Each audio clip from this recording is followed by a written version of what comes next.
meus queridos amigos, minhas queridas amigas, que o Senhor seja conosco, nos abençoe, nos envolva na sua paz, por intermédio dos espíritos bons, particularmente aquelas entidades amigas que assessoram essa instituição.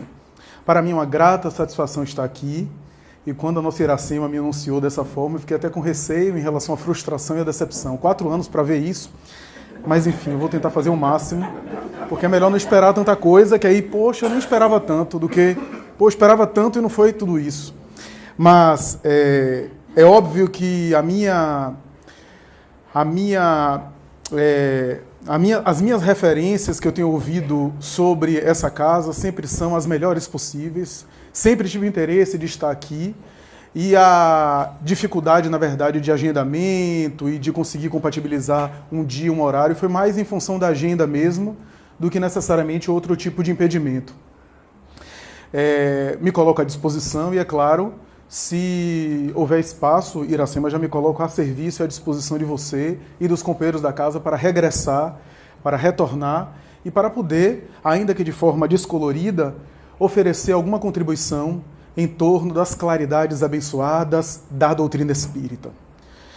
Antes das nossas considerações a respeito do tema que pensamos, gostaríamos apenas, a título de curiosidade, anunciar que nós registramos um conteúdo como esse, de palestra, e registramos um momento apenas para divulgar mais tarde o conteúdo que a gente produz aqui na internet. A gente tem um grupo chamado Raciocínios Espíritas, para aquele que não saibam pode depois procurar. É um grupo que disponibiliza de maneira gratuita e sem nenhum fim, interesse comercial de qualquer natureza, a não ser produzir conteúdo e fomentar o conhecimento espírita, especialmente àqueles que às vezes não podem estar na casa espírita e que recebem. Temos tido resultados impressionantes no sentido do benefício alcançado. É claro que a ideia é que a gente possa fomentar a discussão para que outros estudiosos e pessoas mais capazes do que nós possam aprofundar os temas que nós lançamos e levantamos. É apenas um dos grupos, dos inúmeros grupos que existem na internet de divulgação espírita. Aqueles que quiserem podem acessar, tem página, rede social, subordinada ao canal, que é o canal de vídeos no YouTube, que divulga esse conteúdo pela internet. A gente tem 2 pessoas aqui da equipe, a nossa Suzana e a nossa querida amiga Rebeca, que estão aí representando o Raciocínios Espíritas. Inclusive, Rebeca está até com a camisa do Raciocínios Espíritas. Dito isso, vamos começar. Em O Livro dos Espíritos, na terceira parte, As Leis Morais, que é a parte dedicada em O Livro dos Espíritos a examinar as questões da ética, da moralidade.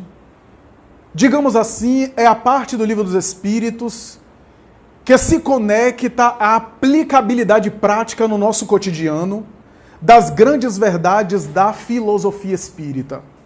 Se as outras partes, Deus e as causas primárias, o mundo espírita, o mundo espiritual, das esperanças e consolações, primeira, segunda e quarta parte correspondentemente citadas, a terceira parte das leis morais fala das consequências comportamentais e éticas das ideias e grandes verdades espíritas. Em outras palavras, depois dos fundamentos básicos, imortalidade da alma, comunicação dos espíritos, reencarnação, processo evolutivo, o que é que isso serve para mim no meu dia a dia, na minha vida, no meu comportamento? As leis morais é aquela parte que os espíritos oferecem as grandes questões que regulam a ética cósmica do universo, não do planeta, do universo. São nessas leis morais, que na verdade é uma lei só, lei divina ou natural, que por questão didática os espíritos dividiram para que a gente entenda em 10 leis morais, que coroa com a última, lei de justiça, amor e caridade, que na verdade é uma síntese de todas. A lei de amor, ensinada por Jesus, é aquela que obedece a essa ética, a essa legislação divina, adoração, trabalho, progresso, sociedade, igualdade, liberdade, conservação, reprodução, destruição e assim por diante.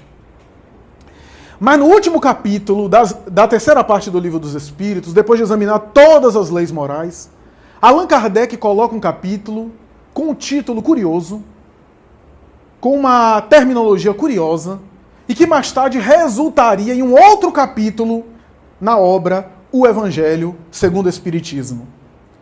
Nós sabemos que das leis morais e de todas as questões oferecidas pelos Espíritos a respeito dessas leis, leis essas que regulam a vida moral dos homens à semelhança das leis materiais que regulam a vida do corpo, Kardec chega a dizer ipsilíteris, enquanto as leis materiais são da alçada da ciência, que examina o seu funcionamento e o modo de vida orgânico da criatura, as leis morais são da alçada da religião em geral e do espiritismo em particular, e que regulam a vida da alma, diríamos em uma linguagem mais atual, ou uma linguagem mais ao sabor da nossa época, regulam a vida da psicologia humana, ou do psiquismo humano. O último capítulo das leis morais é um capítulo com um nome muito curioso, chamado Perfeição Moral. Nesse capítulo, Allan Kardec faz uma espécie de estudo a respeito da personalidade humana. Se eu pudesse situar um capítulo de um cunho psicológico, seria o capítulo Perfeição Moral.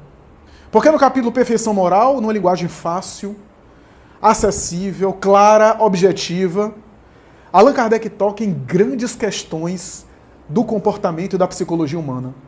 Merece considerar que na época de Allan Kardec nem a psicanálise de Freud havia sido lançada, nem a teoria junguiana havia sido apresentada, nem as grandes teorias psicológicas que ficaram famosas no século XX.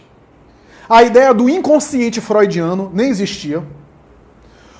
Os laboratórios de psicologia estavam naquela fase primária ainda, de exame laboratorial, de avaliação a respeito das percepções, tato, olfato, sensação. A psicologia estava nesse clima. No máximo, mais tarde, o exame da hipnose, da histeria, nada mais.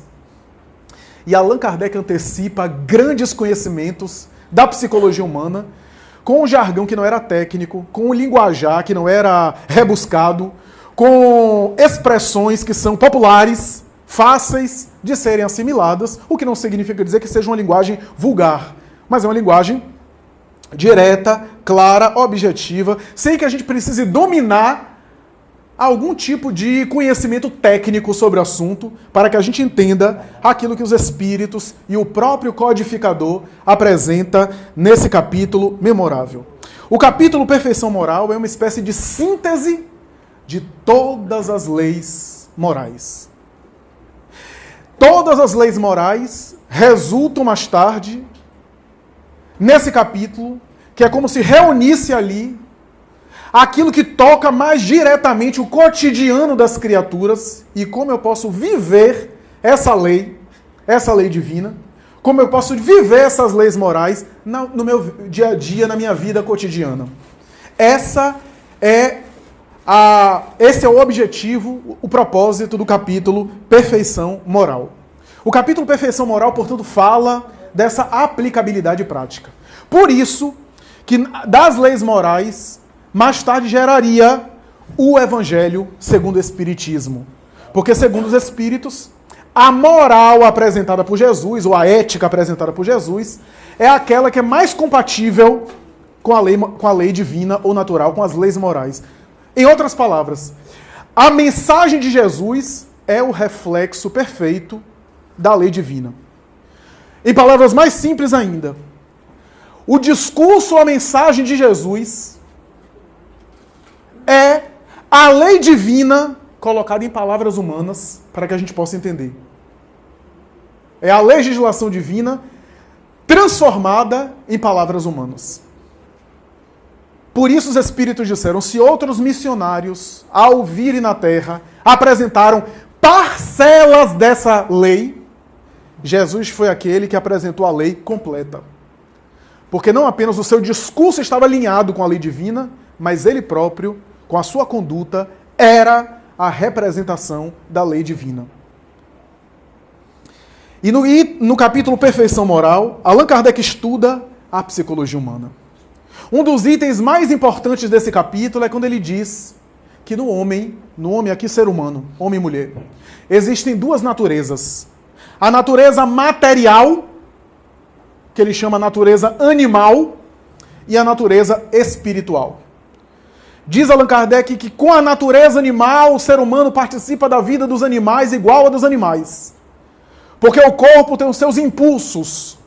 O corpo, com a sua fisiologia, com a sua biologia, tem as suas necessidades, que se assemelham às necessidades dos chamados irracionais. Mas com a natureza espiritual, diz Allan Kardec, o ser humano também participa da vida espírita ou vida espiritual. Ele, portanto, tem duas naturezas nele. A natureza espiritual e a natureza animal. Allan Kardec vai dizer que existe, às vezes, uma predominância de uma sobre outra. E resulta essa predominância no modo da criatura se comportar, na sua moralidade, na sua vida. Vai dizer Allan Kardec que quanto mais predomina a natureza animal no ser humano, mais afastado ele está da sua natureza espiritual. E quanto mais ele desenvolve a sua natureza espiritual, mais enfraquece a sua natureza animal. Interessante a expressão enfraquece, ou seja, não é que a natureza animal deixa de existir ou é desnecessária. Apenas diminui de importância ou de intensidade. Da mesma forma que, diz Allan Kardec, pelo processo evolutivo, o espírito traz a predominância de experiências em outras vivências, em fases não humanas, diz a questão 604 em diante, e o psiquismo humano traz na experiência hominal essas tendências. Diz Allan Kardec que desenvolver a natureza espiritual é elevar o pensamento a Deus e fazer com que o indivíduo sintonize, se aproxime, se conecte, se envolva cada vez mais com as realidades espirituais de origem sua. Isso faz com que ele vá transcendendo ao corpo, a matéria, e vá vivendo a vida espiritual já no corpo. Mais tarde, no Evangelho segundo o Espiritismo, ele volta à questão dizendo: quanto mais o indivíduo se eleva pelo pensamento acima da humanidade, mais ele enfraquece a sua natureza animal e menos as coisas da terra o aborrecem, o magoam, o irritam. Allan Kardec, no entanto, vai além. Interessante notar que Sigmund Freud, em 1900, quando lança a psicanálise, graças à obra da interpretação dos sonhos, que é a primeira obra que funda a psicanálise, e mais tarde toda a sua teoria psíquica, psicossexual, que descobre o inconsciente, fala dos instintos, das tendências instintivas da criatura. Freud repete um pouco Allan Kardec quando fala dessa natureza animal, só que com outra nomenclatura. Falando do nosso lado instintivo, em alguns momentos ele usa a expressão animal, em outros momentos ele usa a expressão fera, que o ser humano é uma fera domesticada pela sociedade. Freud tinha uma visão pessimista. Ele dizia que uma certa dose de repressão dos nossos instintos mais básicos e mais agressivos é essencial para viver em civilização. Do contrário, a gente não conseguiria viver em civilização. Mas com isso a gente pagou um preço, disse ele. Que é a obra, o texto dele, O Mal-Estar da Cultura. Ele diz, para a gente criar cultura e civilização, a gente teve que reprimir certa dose de instintos bárbaros, porque seria incompatível esses instintos com a vida civilizatória. Mas com isso, a gente ficou reprimido. E teve que pagar o preço com as neuroses. A visão da psicanálise é um pouco pessimista. Freud não tinha noção do processo evolutivo. E não tinha noção que por detrás dessa aparente repressão existe o psiquismo humano trabalhando em milênios, desenvolvendo aptidões, e graças ao despertar da consciência, graças ao pudor e ao senso ético de controle sobre determinadas manifestações que levariam à consciência de culpa e ao remorso, que por mais ruim que seja, a consciência de culpa, se não existisse, seria muito complicado. Apesar de culpa ser negativo, gerar mal-estar, mas se a gente não tivesse nenhuma dose de tendência ao remorso, talvez a gente já estaria ainda na barbárie. Porque graças aos freios da consciência, que vai fazendo com que a gente construa uma sociedade melhor, ao longo dos milênios, vai evitando que a gente repita o primarismo do passado. Joana de Ângeles, em uma obra, vai dizer que, embora negativa a culpa, que causa adoecimento, que causa conflito, que causa ansiedade, que causa depressão, se não houvesse nenhuma culpa, e parece que a culpa foi essencial para formar a civilização. Da culpa negativa ao arrependimento saudável, a consciência de responsabilidade, é todo um processo evolutivo que faz com que o indivíduo desenvolva maturidade. Freud chegava a dizer isso de outra forma, mas de maneira negativa. Dizia que não há cultura sem trauma. Aqui para nós, ele tem certa razão. Quer ver? Experimente não levar seu filho à escola, deixa ele escolher. Deixa ele escolher, seu filho de 3 anos, se ele quer ir para a escola ou não. Não traumatiza ele não tira ele da cama não. Deixa ele dar deitado, dormindo, até meio-dia, e ele não vai para a escola. Cultura tem a ver com trauma.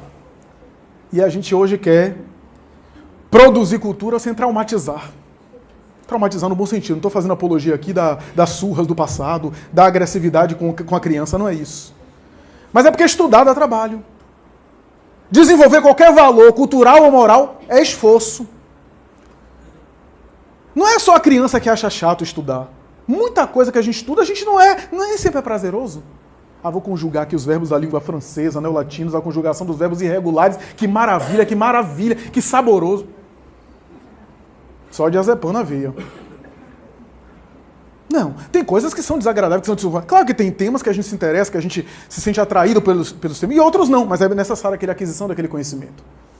Da mesma forma que a pessoa vai para a academia malhar, gera esforço. A pessoa fica com cãibra inicialmente, se acaba na musculatura, porque prevê o resultado. O que significa dizer que tudo na vida são esforços. Jesus de Nazaré dizia, no mundo só tereis aflições. A aflição nesse sentido não é uma visão masoquista. É a visão que no mundo tudo são esforços. Chegar no horário, sair no horário, cumprir os compromissos, atender a família, atender a sociedade, pagar imposto. Vixe Maria. Enfim, são demandas que a gente dá conta que tem aflição. Que são responsabilidades materiais. Tudo no mundo material. É aflição. Tá com vontade de comer feijoada daqui a pouco? O problema é fazer a feijoada agora. Dá trabalho. Então, isso são aflições. Então, Jung mais tarde vai dizer que essa natureza animal está na nossa ancestralidade, que ele chamou de arquétipo, né? Padrões primitivos que se repetem ao longo da cultura. O que Jung não percebeu, não compreendeu, é de onde surgiam esses arquétipos. Ele percebeu que há padrões que se repetem, que a roupa muda, mas que os padrões se repetem. Por exemplo, conteúdos de religião estão em todas as culturas, ele ficava intrigado com isso.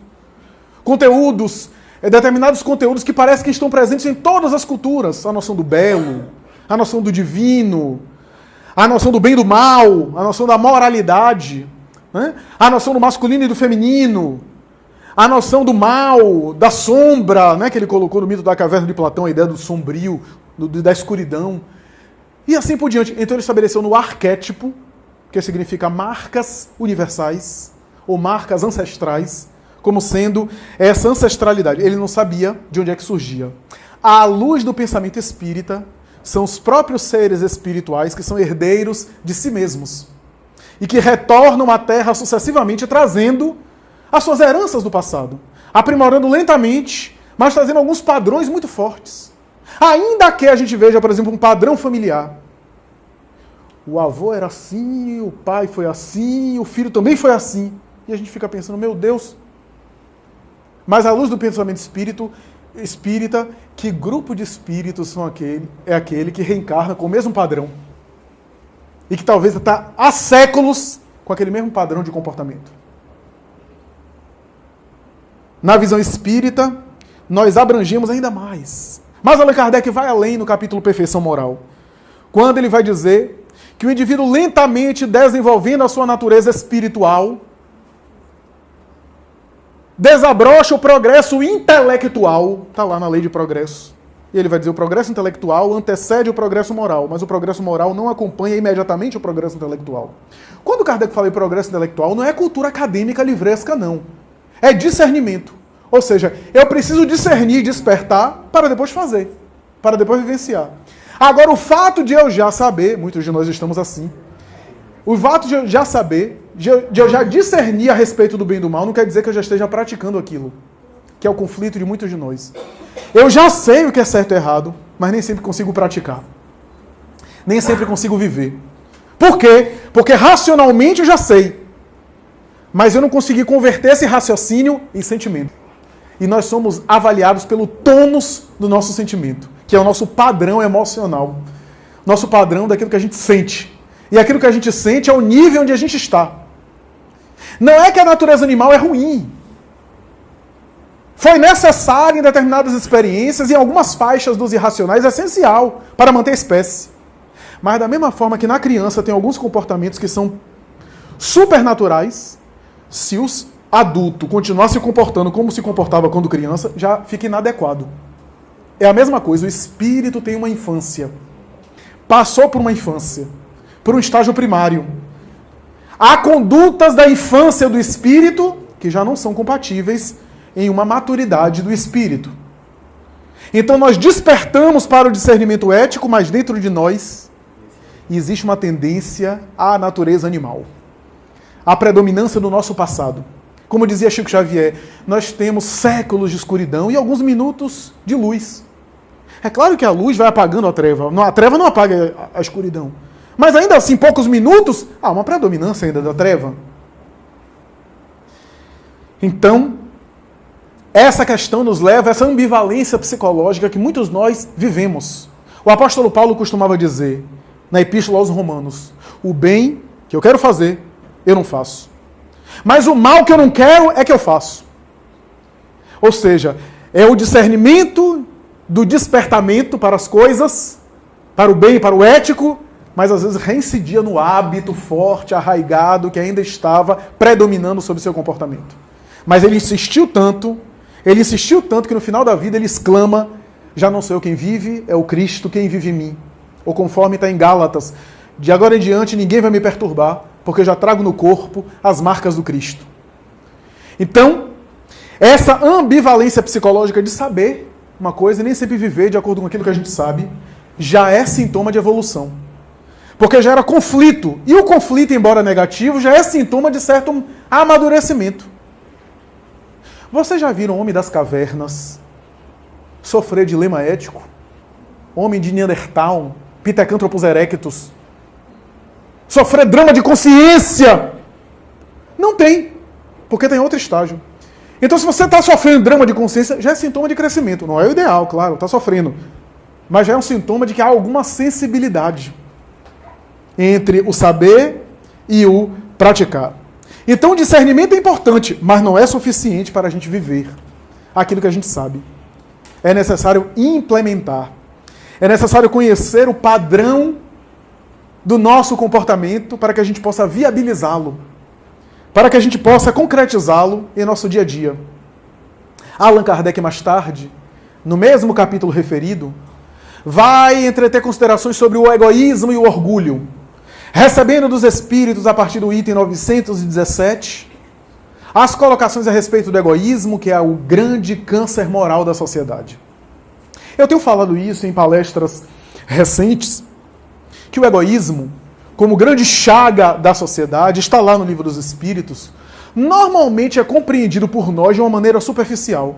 Normalmente, quando a gente lê as páginas do Livro dos Espíritos, não, eu posso ter outros defeitos, mas egoísmo eu não tenho. Mas é porque a gente está considerando o egoísmo no senso vulgar, no senso comum, apego a objetos. Isso é a forma mais infantil, mais simples de egoísmo. Quando a gente lê o Livro dos Espíritos, a gente percebe que o que é que eles estão chamando de egoísmo é mais profundo. Eles vão dizer que de todas as imperfeições humanas, a mais forte é o egoísmo. E que todas as imperfeições humanas são derivações do egoísmo. Então a gente percebe que não é tão simples. Se tudo que existe, de alguma forma, tem alguma dose de egoísmo, é porque o egoísmo é muito mais complexo e sofisticado do que nós imaginamos. E aí os espíritos dizem o seguinte, que o egoísmo tem a ver com a identificação que o espírito tem com a matéria. E quando eu digo matéria, não é apenas coisas materiais, com o corpo, com a vida nesse mundo. Então, se tem a ver com isso, todos nós temos alguma dose de egoísmo. Uns mais, outros menos. Quando tem demais, vai para cadeia. Quando não tem demais, fica que nem nós, correndo o risco de ir para cadeia. Mas a verdade é que Kardec ainda complica mais, porque vai dizer que na raiz do egoísmo sempre há um sentimento de interesse pessoal. Quem é que nessa vida não tem interesse pessoal? Não tem algum interesse pessoal? É totalmente desinteressado de tudo.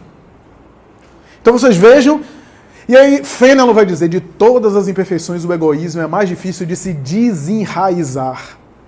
Porque se funda no instinto de conservação da vida. Algo bom. O instinto de conservação da vida, a natureza deu ao psiquismo para se proteger. Então foi algo bom que foi dado, nasceu no instinto de conservação da vida e se desenvolveu, aí sim, de maneira errada, de maneira disfuncional, de maneira desproporcional, no sentimento de apego demasiado ao próprio bem. Emmanuel define egoísmo assim, através de Chico Xavier. O egoísmo é o apego demasiado ao próprio bem. Então, a gente deve se preocupar com o nosso próprio bem. Mas quando a gente se apega de maneira excessiva ao nosso próprio bem, eis aí o egoísmo. Que deriva outras manifestações. E os espíritos vão além, dizendo que o egoísmo tem a ver com a importância que o indivíduo dá à sua própria personalidade. Note bem, não é autoestima, autoestima é outra coisa.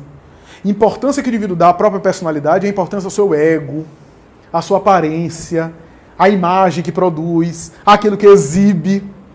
Né? Isso é algo muito forte, que tem a ver com orgulho. Por isso que um texto mais tarde ele vai dizer, orgulho e egoísmo são uma coisa só. Como se fossem dois lados de uma mesma moeda. Né? Como se o orgulho fosse o sentimento. Importância demasiada à própria personalidade. Super importância a si mesmo. E o egoísmo fosse o comportamento de apego. De apego ao próprio ego, de apego às coisas. Que Freud chamaria mais tarde de narcisismo. Freud, na sua visão pessimista, chegava a dizer que não sabia se existia algo além do narcisismo. Porque parece que tudo está envolvido numa certa dose de narcisismo. Então, nós estamos aí diante de um desafio. O egoísmo não é necessariamente maldade. O egoísmo não é necessariamente porque o mal do nosso mundo não é de perversidade. Perversidade é exceção. O que a gente vê de perversidade que nos choca por aí é raro. Perversidade é o egoísmo levado àquilo que ele tem de pior, ao excesso. Mas a grande maioria das pessoas, quando erra, não erra por perversidade. Não erra porque quer prejudicar o outro, quer lesar o outro. Erra por egoísmo. E às vezes o egoísmo não é perversidade. O egoísmo não é querer mal ao outro, é querer apenas o próprio bem. O egoísmo não é necessariamente querer destruir o outro, mas pensar somente em si, a ponto de não se colocar no lugar do outro. Eu quero apenas pensar no meu prazer. E nem me toco que isso vai gerar alguma repercussão para o meu próximo. Então não é necessariamente querer o mal, lesar, é querer apenas o bem para si mesmo. Então isso é interessante, porque o egoísmo é o bem só para si mesmo. Veja que até aí converge para o bem, né? Mas Emmanuel, em uma das suas obras, vai dizer que esses instintos não são destruídos, são transformados. Nenhum instinto nosso, nenhum vício que a gente tem, nenhuma perturbação, nenhuma tendência da alma será aniquilado, destruído, como faziam os religiosos da Idade Média. Castigar o corpo, maltratar, eliminar as imperfeições da carne. Não. Serão transformados. Serão redirecionados. Serão sublimados. Essa é a ideia. Porque tudo se encadeia na natureza e nada se perde. Tudo tem um elo de ligação. Como nós falamos agora em outra casa que estivemos, em um seminário, da obsessão neurótica, apaixonada, fanática e agressiva de um Saulo. Só era uma questão de dose. Ajustou a dose, transformou-se em Paulo. Daquele mesmo caráter rígido, intolerante, levado ao fanatismo, ele conseguiu direcionar para o bem e se tornou um Paulo determinado, persistente, que não desistia fácil, dedicado ao bem, que levou a mensagem de Jesus a tudo que é lugar. Era apenas uma questão de ajuste, de dose. Simão Pedro, temperamental, instável, oscilava, emocional. Quando ajustou, esse lado emocional dele foi uma dedicação à causa cristã, foi uma compreensão com aqueles que caíam, que erravam, porque ele havia negado Jesus e compreendia o próximo, então sabia entender o próximo quando o próximo errava. Uma compaixão de todos, aglutinava, diplomático, conciliador. Quem leu Paulo e Estevão vê isso em toda a vida dele depois da negação do Cristo.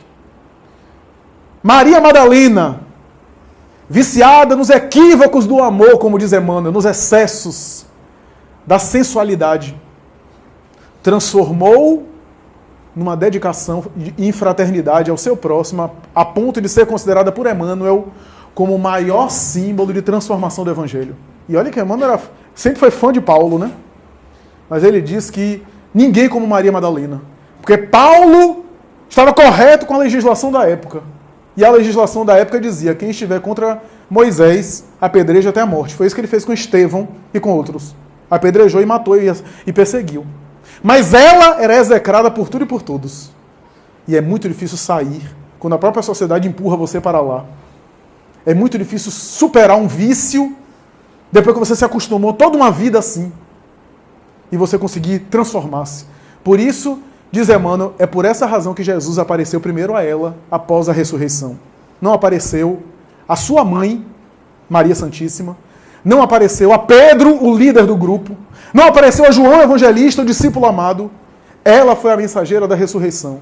Como ali está uma mensagem, um símbolo da renovação para melhor. Então, meus amigos, esses instintos não são destruídos. Carl Gustavo Jung, em uma das suas obras, vai dizer que a psicologia humana, ele concluiu isso na sua obra, a psicologia humana é feita de polaridades. Nós temos um psiquismo polar, não confundir com o transtorno bipolar, pelo amor de Deus. Ou seja, nós vivemos em polaridade psíquica. O que é que isso quer dizer? O que é que isso significa? Que o psiquismo humano lida com dicotomias o tempo todo. Nós interagimos com a realidade, examinando as coisas externas, sempre estabelecendo paralelos polares para entender o mundo. O que é que eu quero dizer? A gente sabe o que é dia porque existe noite. Noite porque existe dia. A gente sabe que é esquerda porque tem direita. Cima porque tem baixo. Baixo porque tem cima. Masculino, feminino. Feminino, masculino. Bem e mal. Certo e errado. Nós sempre compreendemos as coisas de maneira polar. Com polaridades. Jung vai dizer que o psiquismo humano parece ser polar. Uma dimensão consciente e uma dimensão inconsciente. A dimensão consciente, quando revela uma característica, a característica oposta está reprimida. Ele vai dizer que a grande finalidade da criatura na Terra é fazer essa integração, essa síntese, para se tornar aquilo que Joana de Ângeles chama de o homem integral, o ser integral, através do seu autoconhecimento, do seu autodescobrimento. Jung chegava a dizer o seguinte, quando o indivíduo está na euforia, ela está confessando que tem uma depressão profunda do outro lado. Porque a euforia excessiva é um outro lado na moeda da depressão.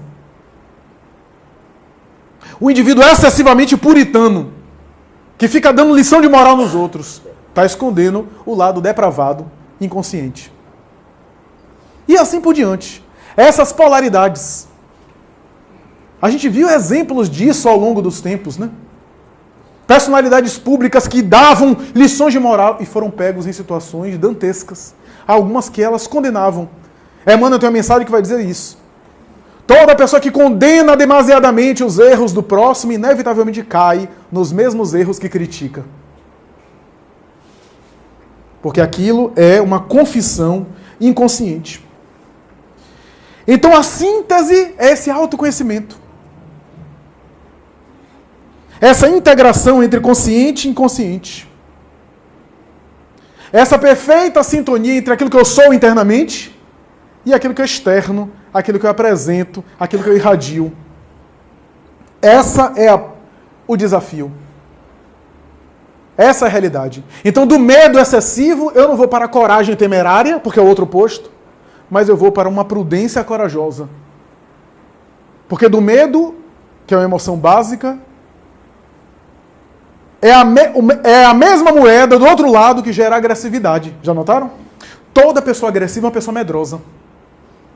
Certa vez eu estava conversando com uma pessoa que vive se metendo em confusão. E aí o professor, dado artes marciais, um amigo nosso. E aí o professor dele diz assim, olha, eu sou seu professor, sou mais forte que você. Não fico assim, sabe por quê? Porque eu não tenho medo. Você vive se metendo em confusão porque você tem medo. Ele diz, é verdade. Eu agrido antes de ser agredido. Diante de qualquer... Eu fico exaltado e já passo para a briga. Um bandido que entra em nossa casa e nos agride é uma criança com medo. Ele tem medo de ser agredido, ele agride antes. Então essa força esconde o outro lado. Qual é a síntese? Nem a coragem responsável, que é uma temeridade, nem o medo de pânico que paralisa. De um lado, a prudência de saber ser precavido e de ter segurança, cuidar da segurança, e de outro lado, a força e a confiança de enfrentar as situações da vida. É a síntese dessas polaridades psíquicas. Jesus falou isso na parábola do joio e do trigo. Uma parábola muito rápida do Evangelho de Mateus.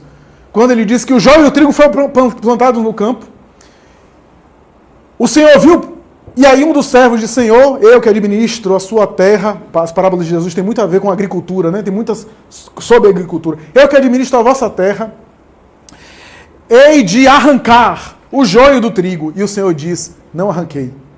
Deixai esperar que eles cresçam, para depois, eles próprios, ao crescerem, se separar. O que é que isso quer dizer? Que do joio sai o trigo. Que dos vícios a gente desenvolve as virtudes. As grandes virtudes morais. Eu ouvi em uma reunião que eu participei no Sheila, um comentário que a mim me chamou a atenção, muita atenção. Jean-Jacques Rousseau, o grande educador, abandonou os próprios filhos no orfanato.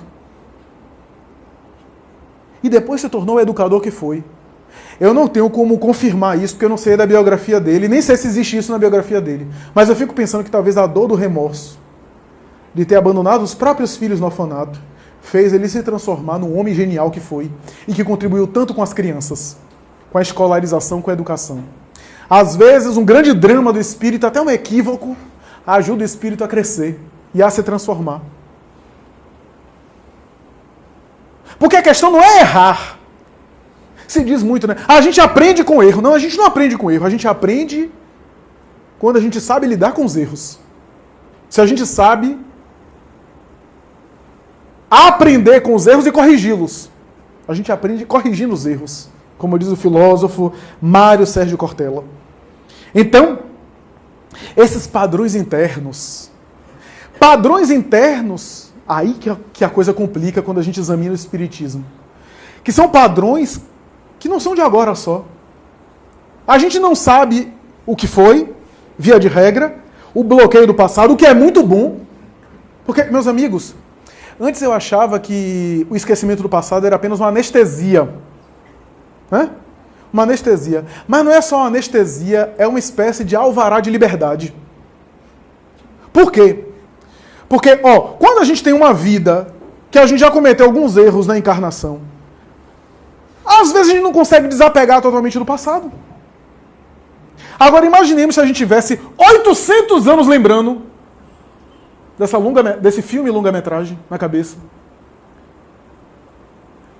Talvez a gente não conseguiria sair desse passado, só lembrando do que houve. Talvez a ideia não do bloqueio, do temporário esquecimento, no verdade o espírito lembra, é o cérebro que impede essa lembrança chegar à consciência, para que a gente possa ter uma certa autonomia de agir, de refazer a experiência, né? de repetir as lições e de poder readquirir a dignidade que perdemos. Então, eu não estou falando de espírito obsessor, embora as influências espirituais nós sabemos que existe. Eu não estou falando dos assédios espirituais, das perturbações de fora para dentro. Eu estou falando daquelas situações de padrões internos que existem dentro de você, que estão tentando você o tempo todo. Que é o homem velho que dizia o apóstolo Paulo ali, no seu ouvido, lhe chamando a repetir equívocos de orgulho, de egoísmo, de paixões, de culpa. Quantas vezes a culpa nos atormenta? Às vezes tudo tá bom com a gente tem que fazer alguma coisa para bagunçar o negócio. Culpa inconsciente. Conheço muita gente que está com um ótimo casamento. Aí apronta no casamento para sabotar o casamento por causa de culpa. Porque no fundo, no inconsciente, é uma sensação de que não merece aquilo. Conheço vários casos assim. No trabalho, sabota o trabalho para ser colocado para fora. Certa vez eu estava conversando com a pessoa era tão preocupada com isso, que a gente estava numa reunião como essa aqui, uma mesa como essa aqui, algumas pessoas sentadas, e aí eu pedi licença com outros 2 amigos, levantamos, eu disse, eu vou no banheiro, não, eu vou fazer uma ligação aqui, ficou só essa amiga nossa presente, que é tão excessivamente preocupada que todo mundo deixou bolsa, carteira, ela começou a ficar preocupada com aquilo. E quando a gente chegou, ela começou a olha aí para ver se os seus pertences estão aí. Eu disse, menina, a gente conhece você de tantos anos, como é que a gente vai duvidar da sua honestidade? Não, olha aí para ver se está, porque eu não peguei nada, etc. Era excessivamente assim. E aí eu começando a conversar com ela, etc, até que um amigo espiritual nos disse, ela é super honesta nesta encarnação. Só que ela traz uma desonestidade profunda de outras existências. Ela foi desonesta. E ela não conseguiu desapegar-se dessa culpa anterior.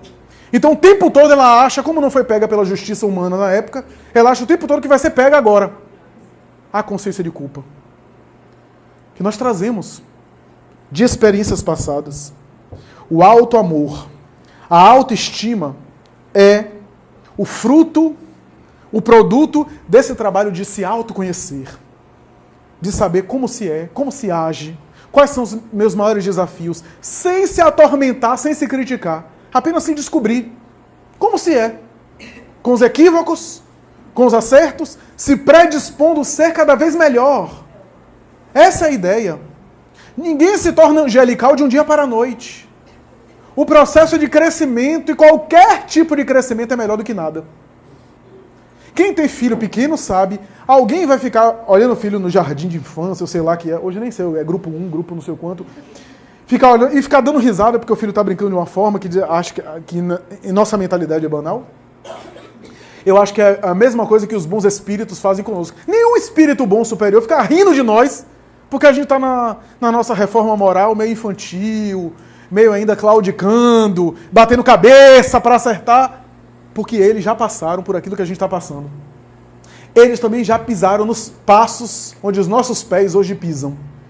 É perfeitamente natural, perfeitamente compreensível, para que a gente ganhe autoestima. As ciências do comportamento, meus amigos, trabalham muito a autoestima no indivíduo. E é muito saudável, aliás. Todos os trabalhos das ciências psíquicas eu acho formidáveis, né? Trabalho a autoestima, que a pessoa se reconheça, que a pessoa goste de si, que a pessoa se cuide. Mas esse é só parte do processo. Por que alguns processos cujas abordagens acadêmicas intervêm e parece que a pessoa não evolui, terapeuticamente falando? Porque há um outro processo que a pessoa precisa fazer para recuperar essa autoestima, que é a sua mudança moral para melhor, a sua transformação. Porque, por exemplo, a gente pode conhecer, eu conheço, por exemplo, alguns casos da pessoa que começou a se cuidar, a fazer terapia para melhorar a autoestima, mas não mudou a conduta depravada, promíscua. Cuidou da aparência, o que é muito bom, é parte do auto-amor. Cuidou da aparência, começou a se estimar, entrou na academia, começou a fazer exercício físico, a se alimentar melhor. Tudo isso muito bom, porque o psiquismo vai, de alguma forma, se autossugestionando e, de alguma forma, é um movimento que a pessoa faz em torno de si que lhe dá uma certa sensação de bem-estar. Mas se a pessoa se permite todo tipo de conduta moralmente inadequada, cada vez mais ela se detesta, porque é a consciência. Por isso, quer ter autoestima? A sua conduta também é seu remédio. O seu comportamento moral também é sua terapia para melhorar a sua autoestima. Me permitam tocar num tema delicado. Eu converso com dezenas, sem exagero, centenas, sem exagerar, centenas de pessoas. E vou tocar num tema que é muito mais frequente, mais popular do que a gente imagina. A prática do aborto. E converso com muitas mulheres espíritas que me dizem, eu cometi um aborto na juventude, hoje eu sou espírita e não me perdoo. Porque eu acho que eu vou pagar o erro que eu fiz. como se Deus fosse fiscal da Receita Federal que fosse cobrar. Deus não é cobrador de imposto. Deus é amor. O que predomina na sua lei é o amor. Todos nós temos equívocos durante o nosso trajeto evolutivo. O que é negativo é permanecer no equívoco quando você despertou. Mas você errou. Não tinha maturidade na época. Cometeu o equívoco? Recupere a sua autoestima, já que você agrediu a sua consciência com esse ato, fazendo diferente agora. Não necessariamente sendo mãe. Se puder, abra-se à reencarnação e permita a fecundação. Se não tiver possibilidades, dedique-se a uma causa do bem. Seja adotando, mas não necessariamente adotando, dedicando-se ao bem. Porque todo o bem que eu faço vai apagando o mal que eu fiz e a minha consciência vai me liberando, recuperando a dignidade perdida e a autoestima. Isso as ciências psicológicas nem sempre abordam. Ficam apenas no autocuidado, que é muito bom, que é parte do processo. Mas se eu não me mudar para melhor, eu me cuido, eu cuido da minha aparência, mas continuo internamente me detestando. Porque eu não mudo de conduta. Eu vi um documentário de uma investigadora de psicologia que fez uma exploração sobre prostituição. E uma das coisas que mais chamou a atenção nela, nas entrevistas que ela fez com garotas e garotos de programa, é que quase sempre eles se detestavam. Alguns não sentiam estímulo nenhum. Usavam drogas químicas, alguns, para fingirem o prazer, apenas por interesse financeiro, comercial e por conflitos infantis de violência sexual, de agressões, de má orientação na área do sexo, não experimentando nada. E aquela era uma forma de se entregar ao disparate sexual, detestando-se a si mesmo. É uma forma de não se estimar. Porque a verdadeira autoestima é quando eu me conheço, quando eu me respeito, quando eu me estimo, quando eu quero o melhor para mim, não no sentido egoísta, mas no sentido de evolução. Aí eu ganho a autoestima verdadeira e a verdadeira humildade. A verdadeira humildade não é ficar, eu não sou nada, eu sou uma jaca, eu sou um rato, eu não valho nada. Isso não é humildade. Isso é autodepreciação. É claro que eu sei que há pessoas que falam e falaram isso de maneira verdadeira. Chico dizia que ele era uma grama. Quando morria uma grama, nascia outra. Que ele não se sentia importante. Mas ele falava aquilo se sentindo assim, realmente. Mas muitos de nós queremos fazer isso ou para exibir o ego. Como diz um amigo meu, tem gente que é tão humilde, que tem orgulho de ser humilde. Então, a verdadeira humildade é a naturalidade de lidar com as coisas. É eu fazer uma coisa bem e não me exaltar com aquilo. Não me exibir. O bem não se exibe. O bem até brilha. E nesse brilho ele acaba se divulgando. Mas o bem não faz alarde. Quer ver uma coisa? Já notaram quantas pessoas nesse bairro, aqui né, mesmo nessa casa espírita, fazendo bem, distribuindo bem, atendendo famílias, socorrendo gente, doando, fazendo doações de materiais. Vocês veem isso no noticiário? Agora, se amanhã alguém cometeu um homicídio aqui na frente, sai em todos os canais de televisão. Mas ninguém notou que há anos pessoas se dedicam ao bem aqui na comunidade. Isso não é registrado. Porque o bem não faz alarde. O bem não faz barulho. E é interessante, né? Emmanuel tem uma mensagem que vai dizer, Deus é o mais poderoso de todos, mas ele não grita. Então quer dizer, não é que ele não tenha poder. Poder Deus tem. Mas se ele não grita, é porque há um outro poder que ele dispõe, muito maior que o grito, e esse poder é silencioso. Então, meus amigos, aí a gente recupera essa autoestima. Essa autoestima que faz com que esses grandes homens e mulheres sejam simples e ao mesmo tempo autoconscientes. Diz a história que Ludwig van Beethoven, o célebre compositor alemão, depois de toda a sua obra fantástica de música e de música erudita, chega no final da existência, no auge da surdez absoluta, e começa a compor as suas obras maravilhosas da sua terceira fase, né? As peças musicais mais brilhantes de Beethoven foi na última fase sua da surdez absoluta.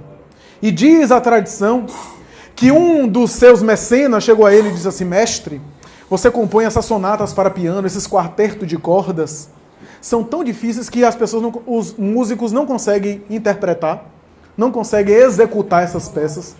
E essas obras parece que as pessoas não gostam. Muitos não gostam das suas obras. Ninguém entende e nem gosta, porque era uma obra muito complexa, né? Muito difícil e muito profunda emocionalmente. E diz a biografia de Beethoven que ele teria respondido: não se preocupe não, vão gostar futuramente. Que autoconsciência, né? Parece uma presunção, mas ele sabia o que estava dizendo. E realmente, 200 anos depois, as peças da última fase, da surdez absoluta, são consideradas imortais na história da humanidade. Praticamente todo compositor do século XX e XXI foi influenciado por essas obras. De Gustav Mahler a Heitor Villa-Lobos, a Bela Bartók, aos grandes compositores do século XX, Shostakovich e outros foram influenciados, Rachmaninoff e outros foram influenciados pelas últimas peças de Beethoven. Então ele sabia o que estava falando, não era uma presunção. Certa vez chegaram a Jascha Heifetz, o maior violinista do século XX, talvez. Esse homem que tocou praticamente a vida inteira, até quase 90 anos. Depois de uma apresentação que ele fez no Carnegie Hall, de uma peça de Tchaikovsky no violino, aproximaram-se dele, uma senhora principalmente, que dizia assim: Heifetz, eu daria a minha vida para tocar como você toca. E ele disse: a senhora me desculpe, mas eu não sei se a senhora está dando muita coisa, porque eu dei a minha vida para eu tocar como eu toco. Desde os 3 anos de idade, eu não sei o que é brincadeira. Minhas mãos sangram quando eu deixo de tocar alguns dias para voltar a ter a mesma agilidade. São às vezes 14 horas por dia treinando.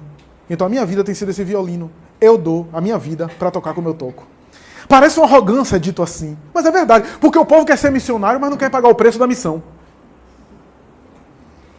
O povo quer ser gênio, quer ser herói, mas não sabe que esses heróis, quantas noites sem dormir, quantas lágrimas derramaram, quantos sacrifícios fizeram para oferecerem as suas obras à humanidade. Eu vejo pessoas querendo ser médio que nem Chico Xavier. Psicografar nosso lar, uma 2000 anos, uma evolução em 2 mundos. Mas o problema é pagar o preço que Chico Xavier pagou. Arrostar as consequências da sua missão grandiosa, da sua tarefa em vulgar. Por isso que aqueles grandes homens que se descobrem e se conhecem, veem os vícios, procura corrigi-los, vê as virtudes também, procura desenvolvê-las e se tornam homens integrais, sem se exaltarem, se exibirem e sem se deprimirem no insucesso, no fracasso, na derrota. São homens integrais. Têm a verdadeira humildade, não se colocar acima dos outros, mas tem também a autoconsciência de saberem das suas próprias virtudes. Tem uma epístola de Paulo que ele dizia, porque alguns discípulos de Jesus não aceitavam Paulo como apóstolo. E tem uma das epístolas que ele falou assim: apóstolos 12 sim, eu também. Até porque os 12 viram Cristo no corpo. Eu vi ele depois de ressurrecto, depois da ressurreição. Era, portanto, a sua autoconsciência. O próprio Cristo, né? Bom mestre, a ninguém chameis de bom, porque bom só o Pai. Mas mestre sim, eu sou. E era humildade em pessoa.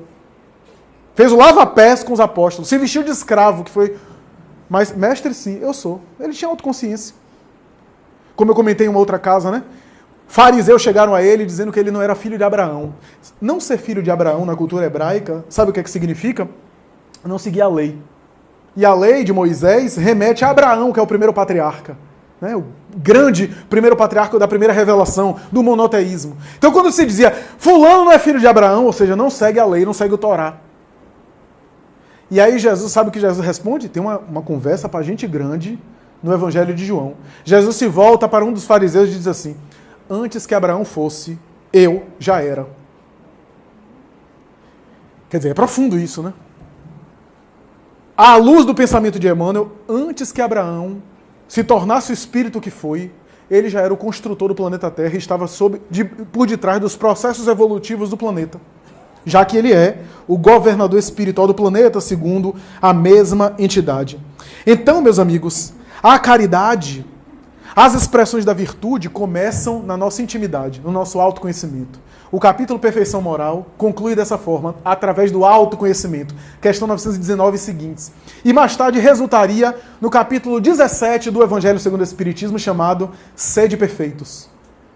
Que Kardec pega uma frase do Evangelho, sede perfeitos, como perfeito é o vosso Pai Celestial.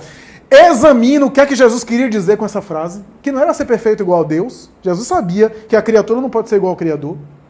Mas sede perfeito tem a ver com aperfeiçoamento. Muito mais com aperfeiçoamento do que chegar numa meta de perfeição.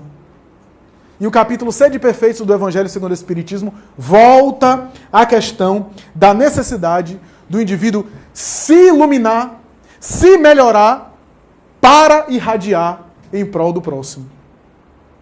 Eu vejo muitos de nós fazendo apenas obra exterior. A obra exterior é importante. Mas a obra exterior é importante quando eu aproveito a obra exterior para construir por dentro. Emmanuel tem uma mensagem que vai dizer: a gente faz por fora para um dia construir por dentro.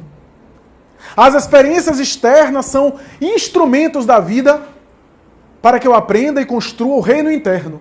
Ora, se a Terra é uma escola, como dizem os espíritos, o teste, a prova, a lição, o trabalho da escola é para verificar o meu aprendizado cognitivo. Da mesma forma, as experiências da reencarnação são treinamentos ou são tentativas de eu assimilar por dentro o aprendizado.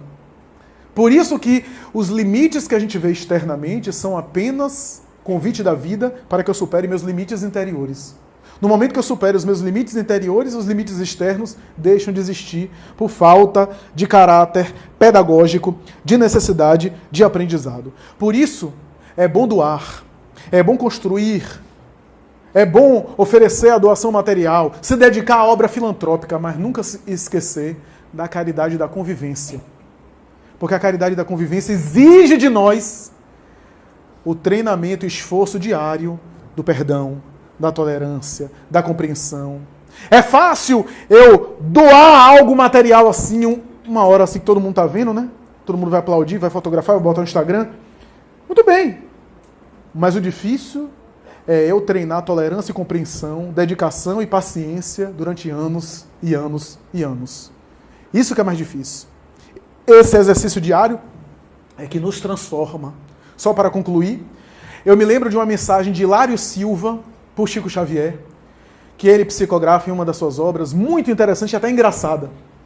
Diz Hilário Silva que Jesus passava com seus apóstolos em uma região da Galileia, e aí ao passar por essa região, eles estavam cansados, peregrinos do deserto, né? E havia o hábito do oriental, do hebreu na época, de o mesmo estrangeiro que passe, era dever do filho de Elohim, de Jeová, a oferecer a sua casa de hospedagem para o estrangeiro cansado que passa.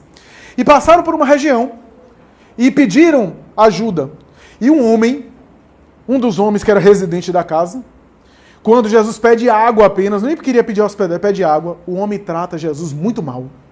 Xinga, diz desaforo, fala as palavras de mais baixo calão, esculhamba todos os apóstolos ali presentes e viram as costas. Os apóstolos ficaram irritados, alguns até se uniram, 12 contra 1, a gente pega ele, ficaram naquela coisa, Jesus acalmou, né, todos, e aí seguiu em frente. Algumas ruas adiante, eles encontram uma jovem senhora, senhorita na verdade, jovem mulher. Se aproxima delas, Jesus então dá o sinal para os apóstolos, ele próprio se aproxima, os apóstolos já ficaram em estado de alerta, porque um judeu falar uma mulher, né, havia todo um preconceito da época, né, de se dirigir a uma mulher, mas Jesus quebrava com esses preconceitos e se dirigiu a ela e pediu água. E ela, de uma doçura, acolheu ele, disse que oferecia água, que se ele quisesse, ele e os amigos poderiam dormir na sua casa, pernoitar naquele dia, no dia seguinte podia seguir adiante, se ela poderia fazer mais. E Jesus se desculpou, disse que não, que só queria um pouco de água para seguir adiante. Pegou a água e seguiu adiante. E Pedro é um pouco igual a nós, né? Aliás, a gente é um pouco pior do que ele. Mas Pedro é bem assim, humano, né? Pedro já se aproxima de Cristo e diz assim: Senhor, eu fico imaginando a diferença dessa mulher para aquele outro brutamontes que a gente encontrou no caminho, no reino dos céus.